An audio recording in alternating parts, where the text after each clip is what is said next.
Hi,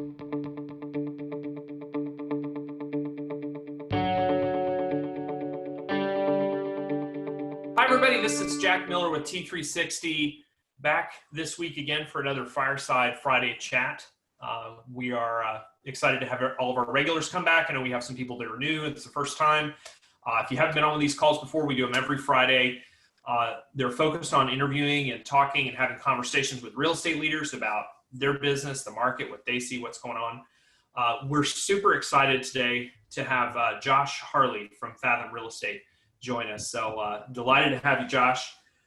And as usual, Kelly White this month has been joining me for all of these calls. Kelly White is our newly appointed Chief Operating Officer, was working with us as a consultant running our talent practice, still is doing that. So we're still helping people find great executives for their companies, but promoted to COO just this month. So welcome back, Kelly. We're really glad to have you here. Congratulations, too. That's awesome. Thank you, Josh. I'm glad to be here. Thank you.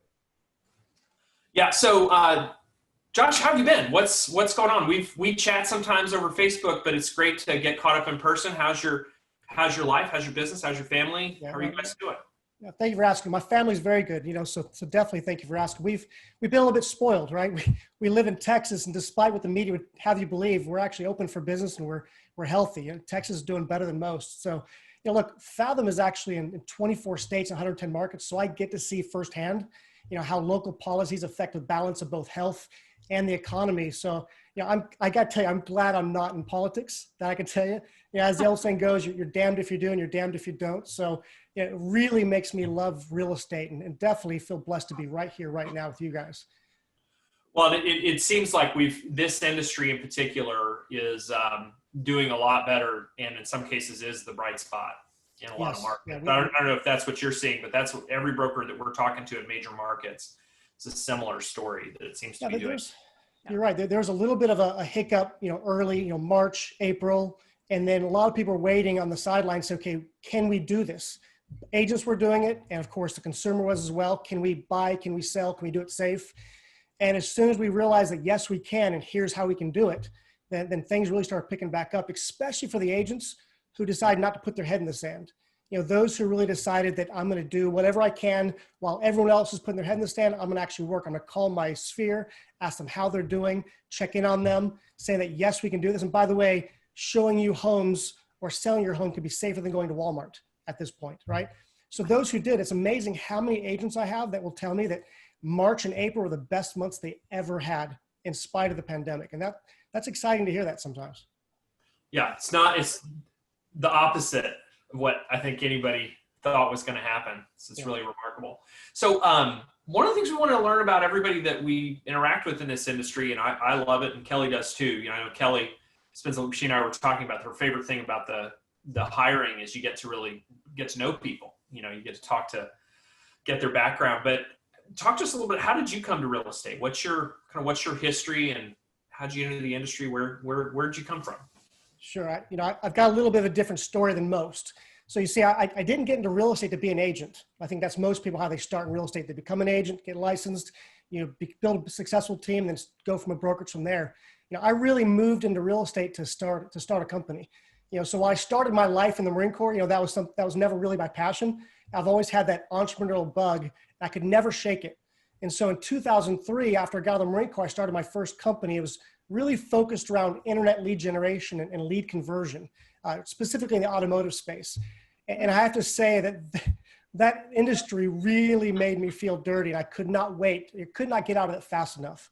But I took what I learned from that business and decided to do the same thing in real estate. And my first model, when I first started in real estate, my first model, this was back in 2007, was very similar to what Opposite is today.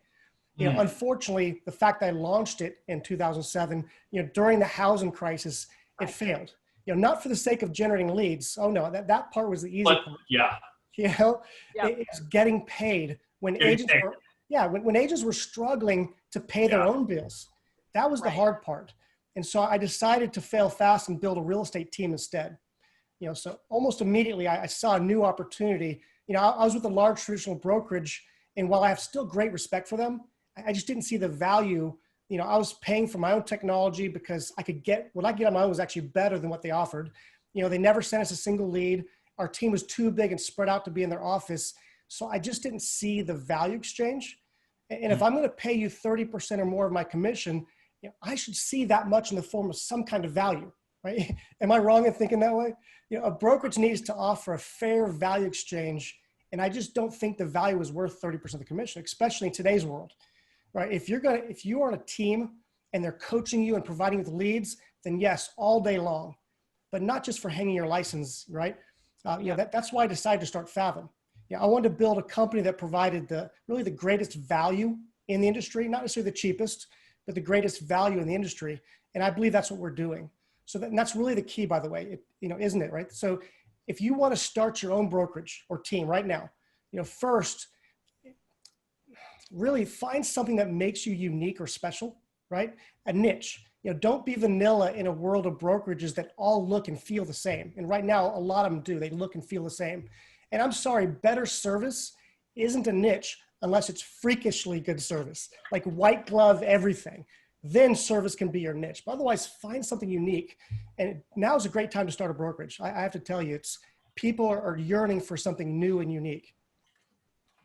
It's interesting you said that. I wondered, I had a question about your background and also your mission. So along with that, your mission was to transform the real estate industry by helping others understand that whoever aspires to great must lead by serving others.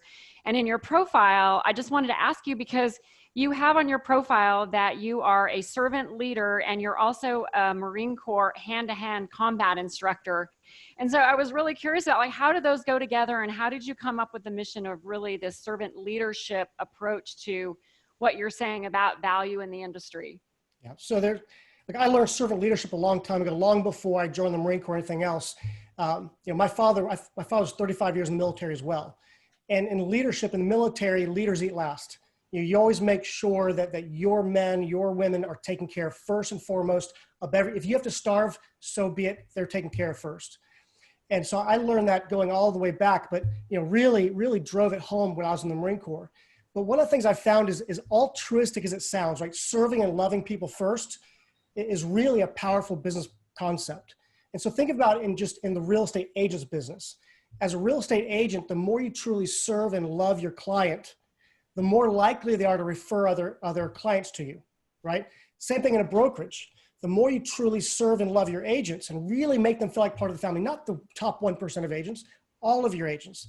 The more you truly serve and love them, the more likely they are to refer other agents to you. And I think that's incredibly powerful.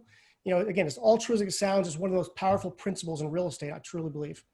And in life, I think. In life, yes. And just in consulting practices and in what I have been doing with talent is, when you're there to serve the candidate and the customer and whomever it is, when you come from that place, it is just so much more powerful. And I think it's really such a great life lesson. So I was curious about your perspective on it and that you have it publicly acknowledged on your profile.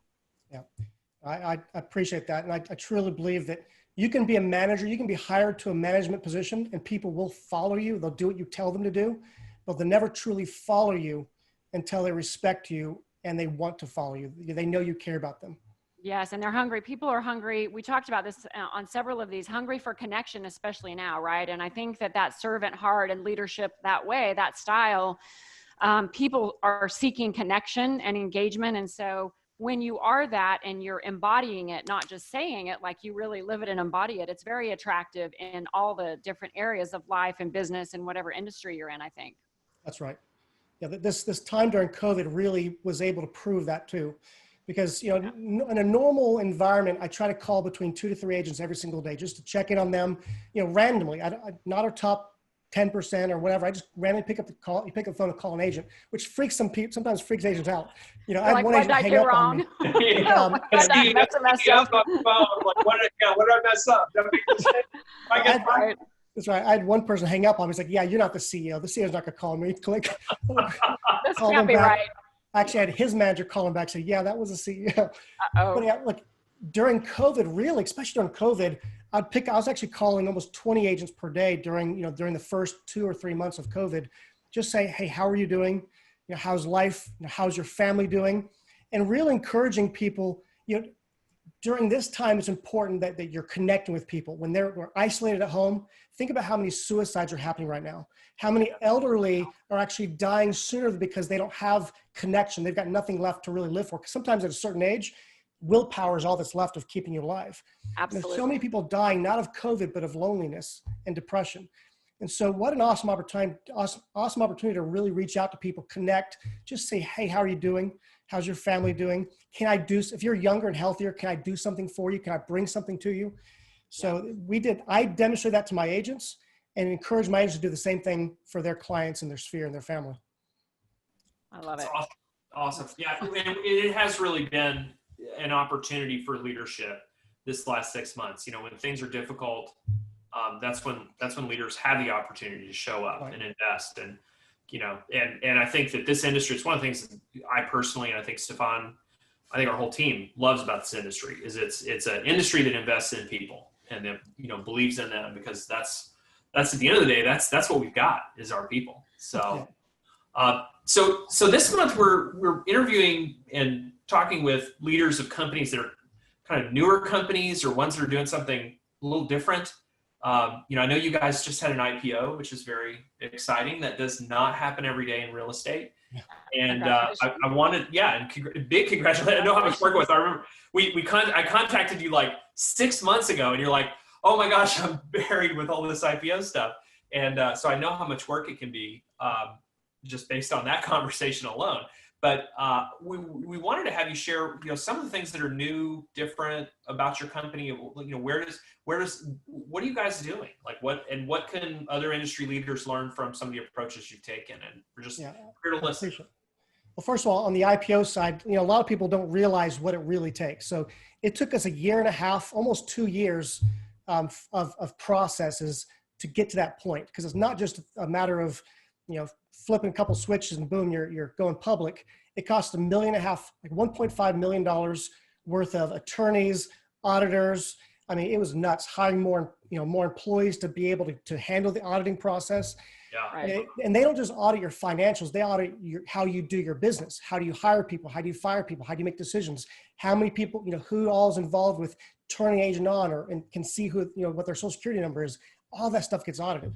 So it's pretty nuts. Now, luckily, we were already well down that path because we built our own technology. So we really had a lot of that stuff in place. If we had not had our own technology, it probably would take us much, much longer, because I could flick one switch and run reports that they were never used to be able to get. Like usually it'd take them a week to get reports back, and we can get a report back in a day or a couple of hours, and that's rare in this industry. But going back to the other question you asked about the company. So I appreciate it. So my goal when creating Fathom was to really build a brand that provided all of the tools, the technology, training, and support that an agent would otherwise get from the large traditional brokerages, but with one of the best commission structures in the industry. In other words, and as I mentioned earlier, we strive to provide our Fathom agents with the greatest value in the industry. And not necessarily the cheapest in the industry, but the greatest value. So there's a lot of people out there that have that model that provide nothing, but you get to keep 100%. And at some point, 100% nothing is still nothing. By the way, talk about the 100%. So that term 100% was given to us. It's not a term we necessarily love because it almost sounds very disingenuous, but it actually makes the most sense of all the names out there, right? We're not a discount brokerage because we don't discount to the consumer. We're not flat fee brokerage, even though we charge agents a flat fee, but there's a lot of models out there that charge flat fee to the consumer. So the 100% really does make sense, meaning, the agent keeps 100% of their commission after a small transaction fee.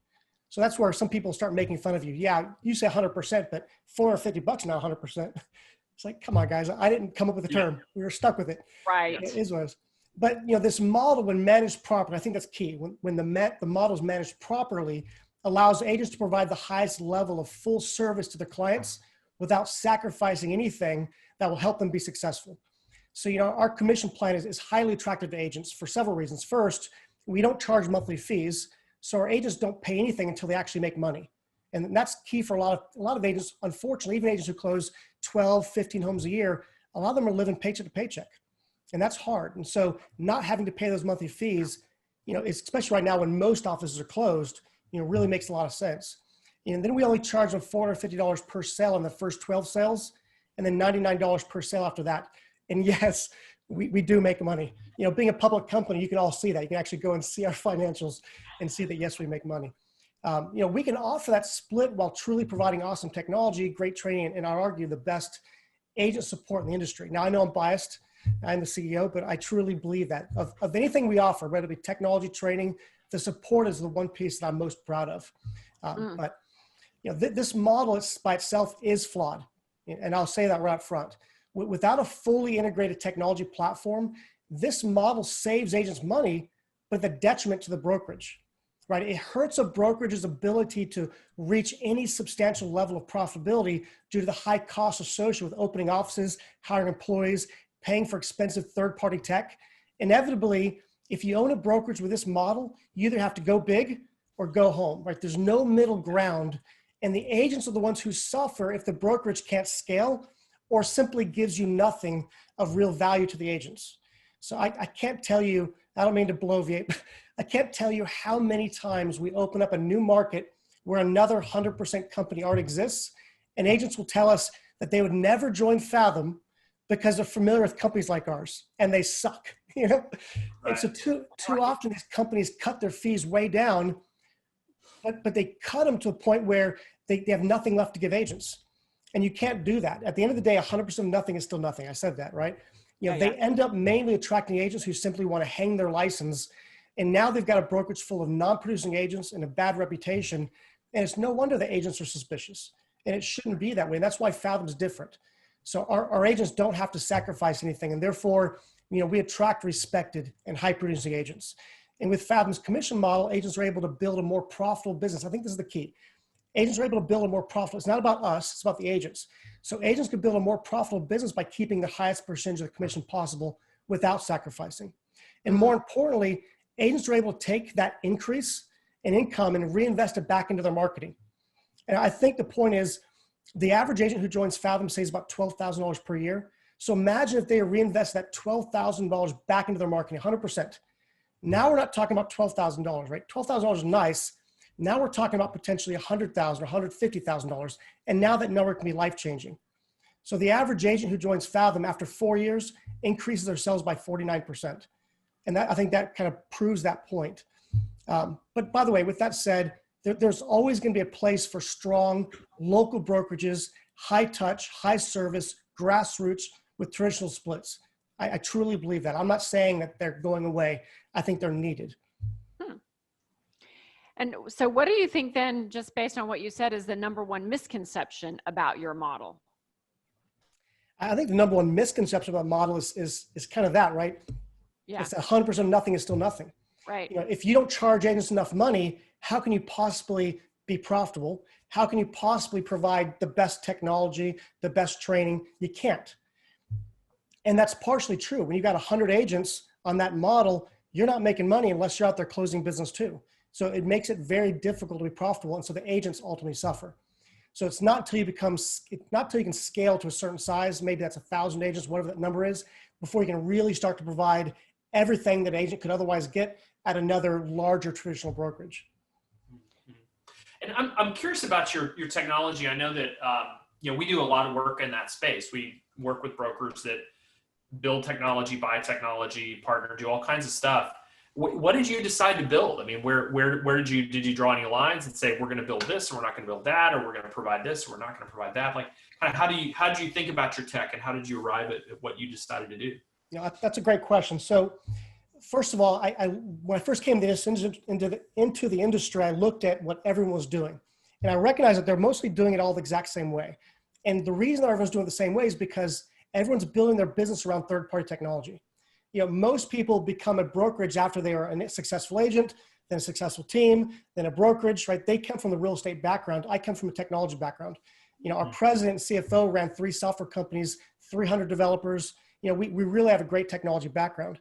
So what I did is I looked at the model and said, okay, if most companies are taking that third-party technology and building their business around that technology, how do you change that? And so I said, okay, what's a better way to run a brokerage? How do you really streamline the brokerage, be able to do more with less, have less employees, less human error? And so we thought about first, let's forget technology for a second. What's the best way to run the brokerage? And then how do we build the technology to support that? And so to prove that point, right now our technology allows us to do with 2 employees what most of our competitors are doing with 15 or 20 employees. So it's very, operationally speaking, it's very, very efficient. So far we've built out, business intelligence. We've built out our transaction management platform, personnel management, financial management, all the pieces that allow the brokerage to operate. Now, right now we're licensing third-party technology for our front-end agent websites, but that's something we're building right now as well. And yes, they know that we're doing that. We shared that years ago. But the idea is we actually want to own the full integrated solution. And a lot of people say they want to do that, but it's never really truly been done before.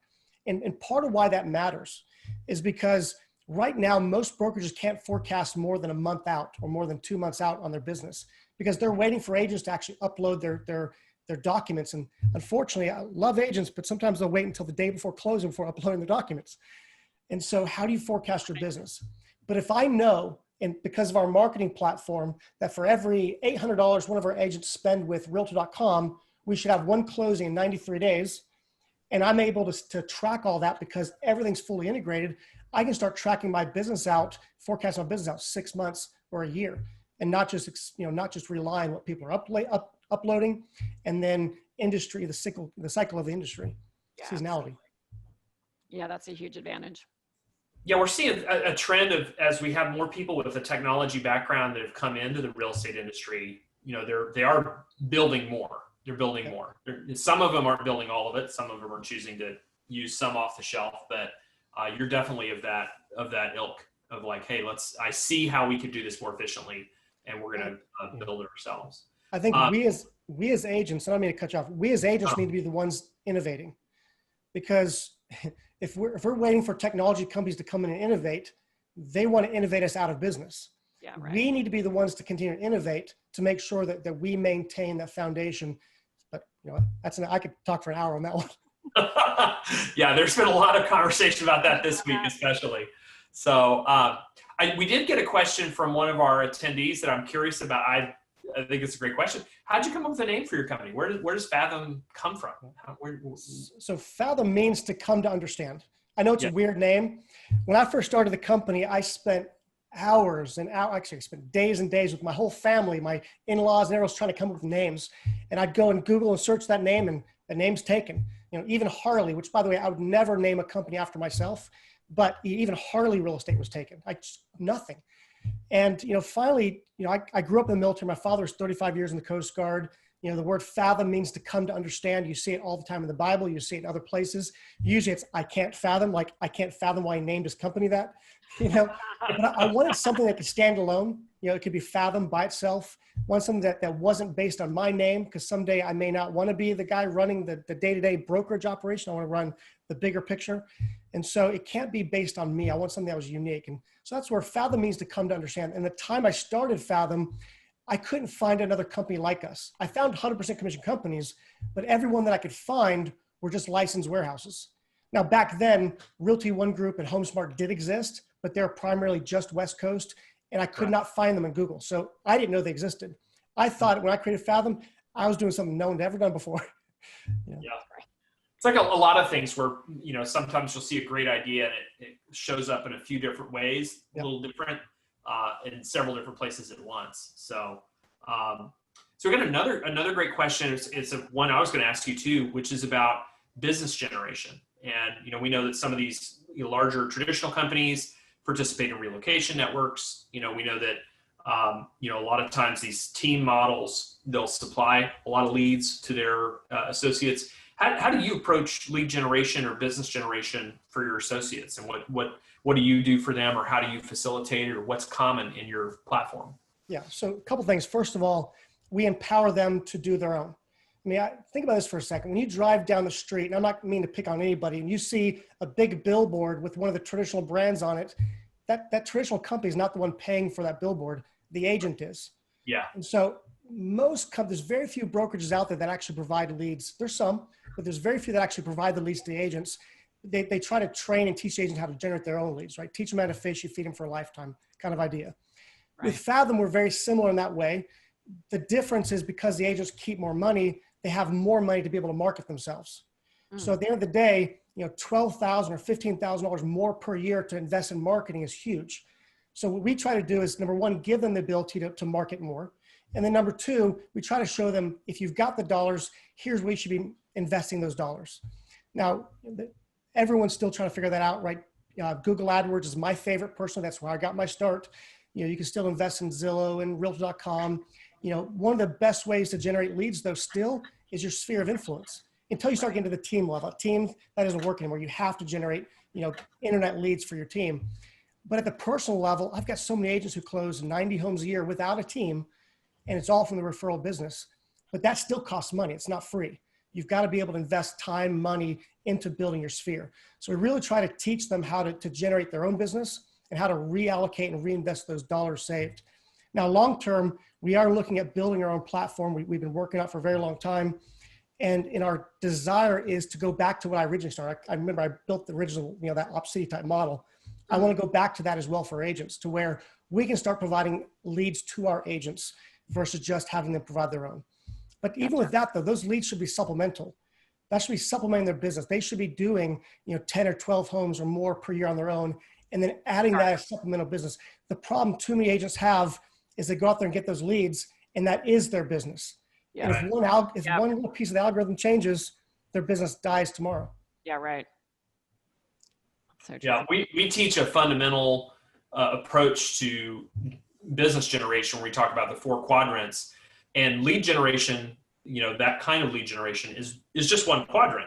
And you need to have something going on in multiple quadrants so that you're not dependent, because we've seen the same thing. You get, you get an agent or a team that calls you and says, hey, I've been spending all this money with this one source, and now all of a sudden they're charging me an additional 0 for every lead, or the leads have dried up. And then they're like, what do I do? And they should have been doing something different 6 months ago to be ready for that. But that's a good, the fact that you are approaching it that way makes a lot of sense from our perspective. So yeah, you made a really good point. So a lot of these people who are generating leads for agents, they don't know if it's going to work or not.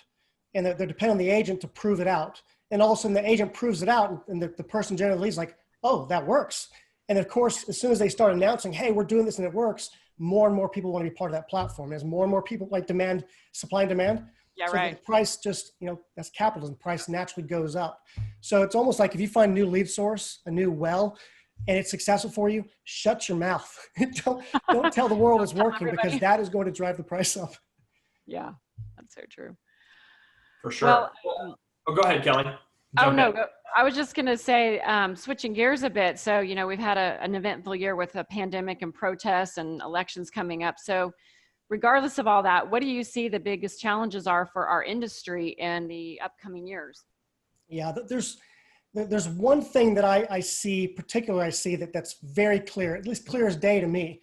And that's, high touch service and relationships will either be our saving grace as agents, or the lack thereof will be our downfall, right? Technology will see to that. There are people right now trying to find ways to use technology to displace real estate agents, right? Open Door stated very clearly on a recent call for their SPAC that their goal was to remove agents from the equation.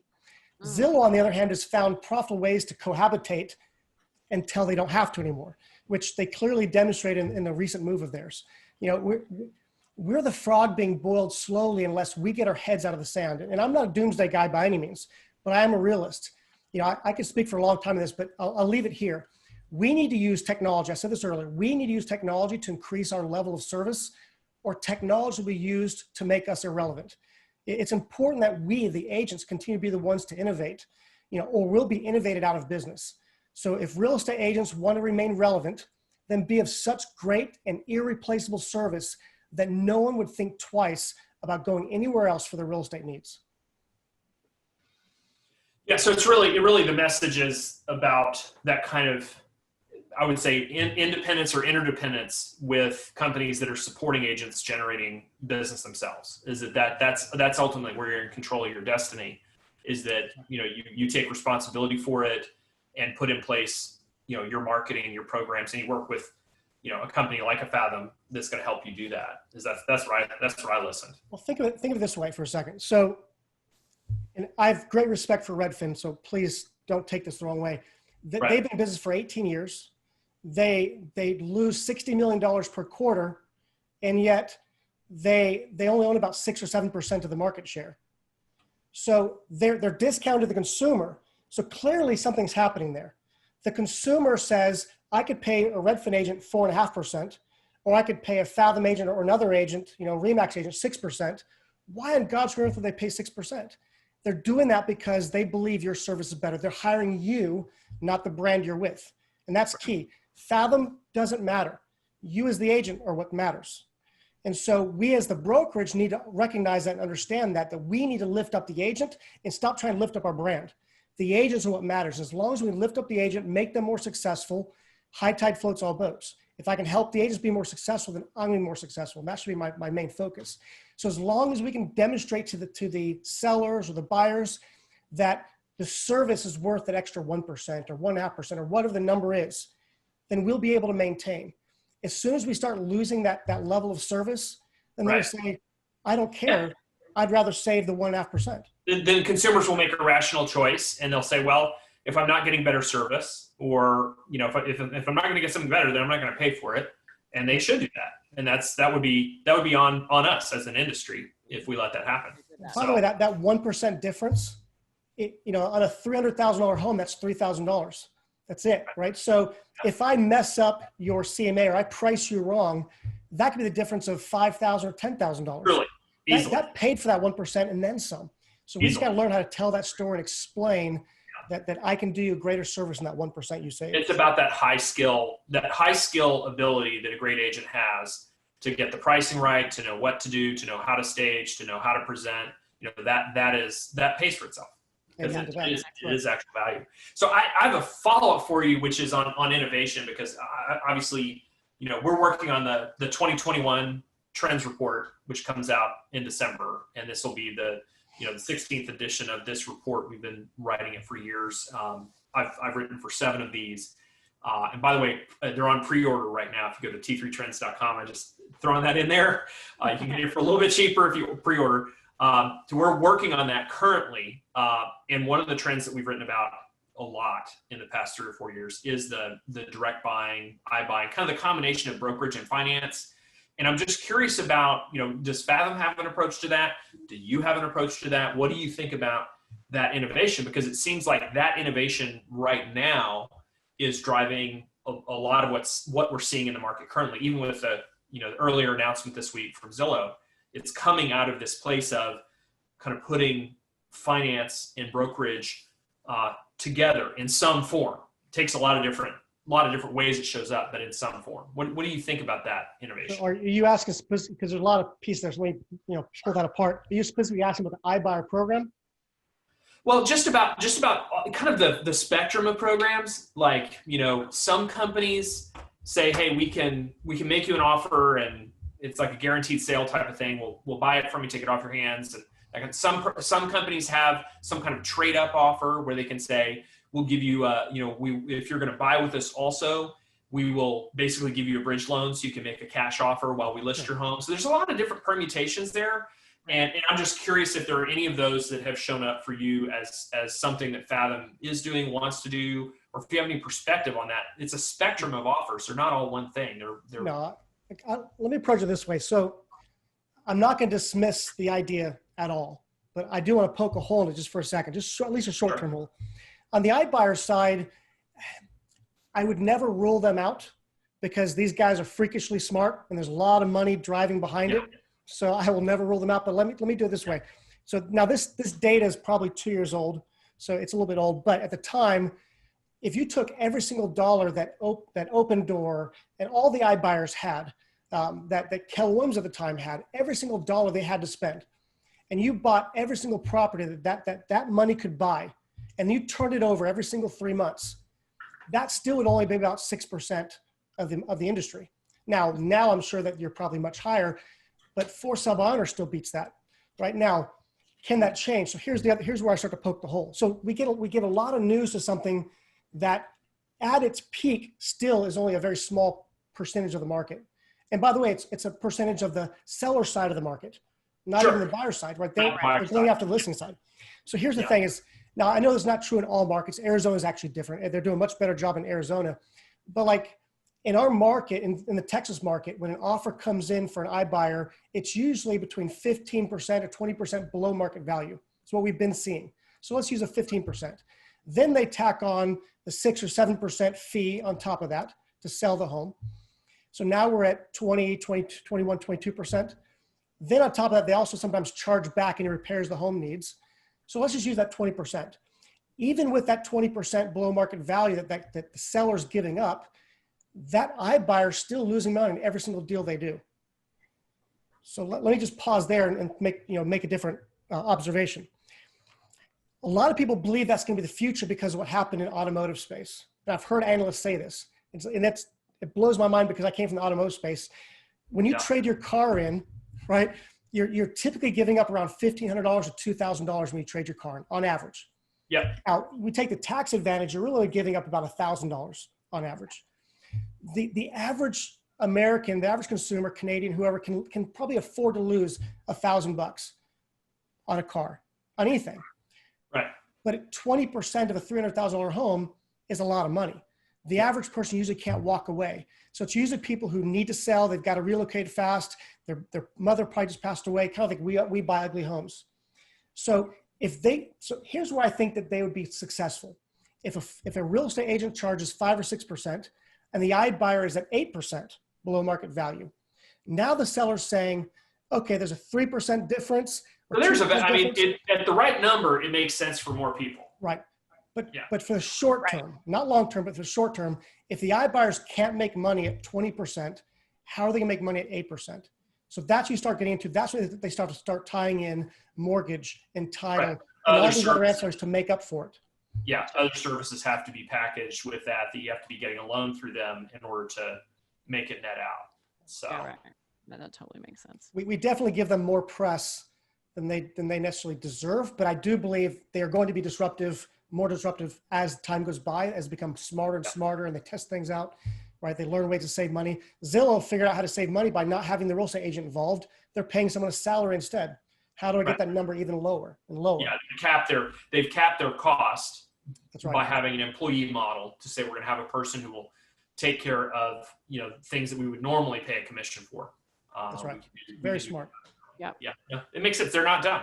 They're quite bright. They are not. I would not bet against them. Got it. Do you see anything on the flip side on the, we know that a lot of markets have been so hot that it's been very hard. Like people are writing offers with no contingencies, right. People are writing, so these companies that allow you to make an offer, as a cash offer. I mean, that's on the buy side a little bit more, but I mean, what's your perspective on that? Is that just a temporary market condition or something you guys are? I think the iBuyers will always be hottest in a buyer's market. And if a seller has no problem selling their home for top dollar and actually make more, then they're not going to likely be in a position to even lose 2%, right? They want to get squeeze every single dollar they can out of it. That makes sense. But in the buyer's market, now all of a sudden they can start making that because a buyer's on the market for 90 days or selling on the market for 90 days. And I'm done. I got to go, so I can see that. Now, one of the things that we as agents can do is we can use them. So I've got agents right now who will actually advertise that we can buy your home, and so they'll go on listing appointments and they'll actually get a pre-offer. And they'll walk in and say, here's 2 options. We can either close in 6 days with this iBuyer, or we can close in 36 days with full service.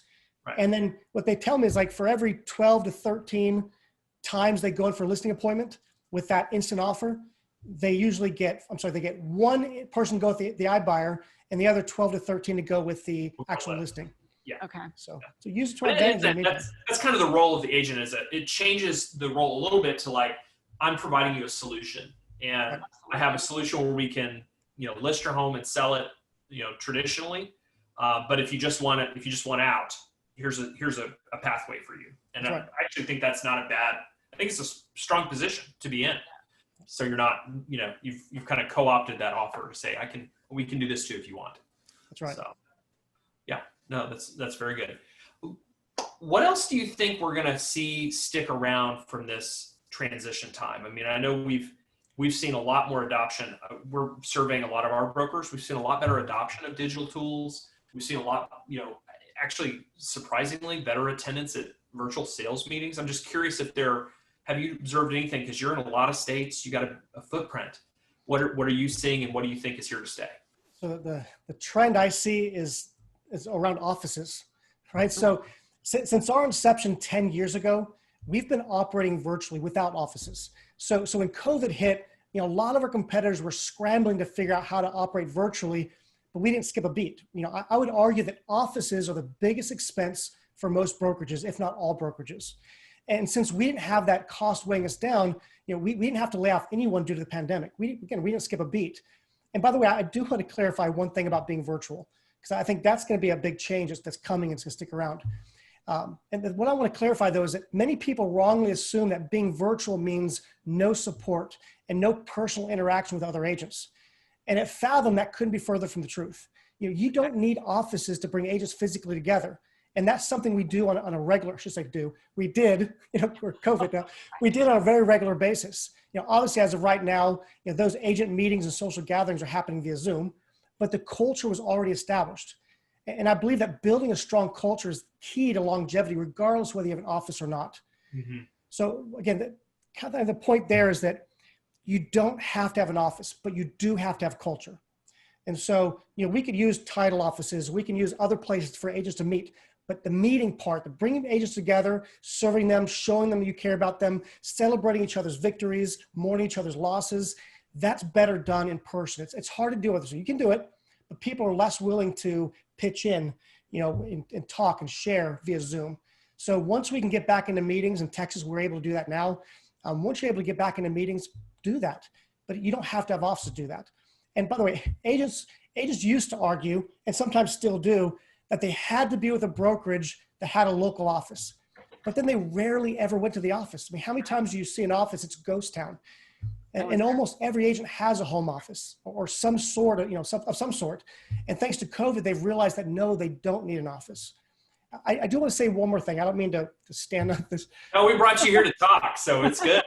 I'll say one thing, and that's this. There's so many brokerages right now who have a great business and are highly respected, but they're suffering financially and barely keeping their head above water. And without the cost of their office, they can actually be very profitable. But for some reason, they just can't let it go. And I believe this pandemic is beginning to open their eyes to that reality. In fact, let me grab my quote. The CEO of Realogy said, and I quote, "I've found an amazing number of things. Not only can we do them remotely when we didn't think we could before, but the productivity is higher and the employee satisfaction is higher. Even the agent satisfaction is higher," right? Clearly, they're seeing it too. And I believe his statement is a little foreshadowing of what's to come for the Realogy brands. Interesting to see. Yeah, he's saying, hey, we kind of discovered we don't need all these offices that we thought we needed. So that's great. Well, why don't we close it out? We're almost at time.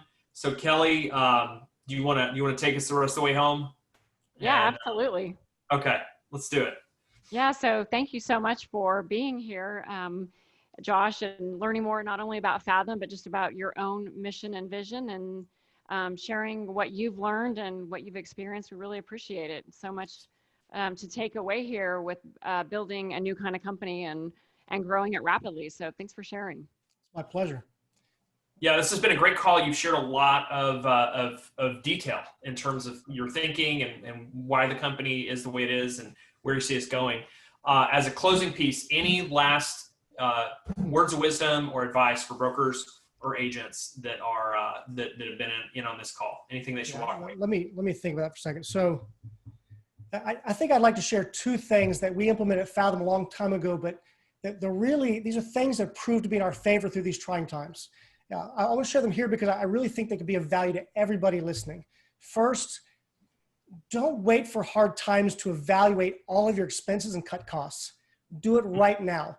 I know I said this before, but it bears repeating. There's only two ways to make more money: increase your revenue or decrease your costs. Waiting until you're pinched financially to start cutting means you're already too late, right? Take inventory right now and start to trim the fat before the next storm hits your business. It's easy to spend more money when times are good, but you'll sorely miss that money when times are hard, so do it now. And secondly, If you or your team are not directly contacting every single agent in your firm right now on a frequent basis, asking them what they need, how you can serve them, please start today. Recruiting without a focus on retention is like pouring water into a bucket full of holes. Can you visualize that? Yeah. Retention starts with serving your agents. No one, not even the CEO, is above serving their agents. I can't stress that enough. I was told that our agent attrition rate is less than half the industry average. In fact, I'm happy to share what that is. Our agent attrition rate is 1.4% per month. The industry average, I was told, is much higher than that. That's outstanding. As one of the people that validates numbers from brokers we work with, that's an outstanding number. Outstanding. So, yeah. I believe an incredible strong reason for that. I think there's two reasons. We have a incredibly strong value proposition, but second, I think more importantly, is something that can hold true of every single brokerage, no matter what model you have.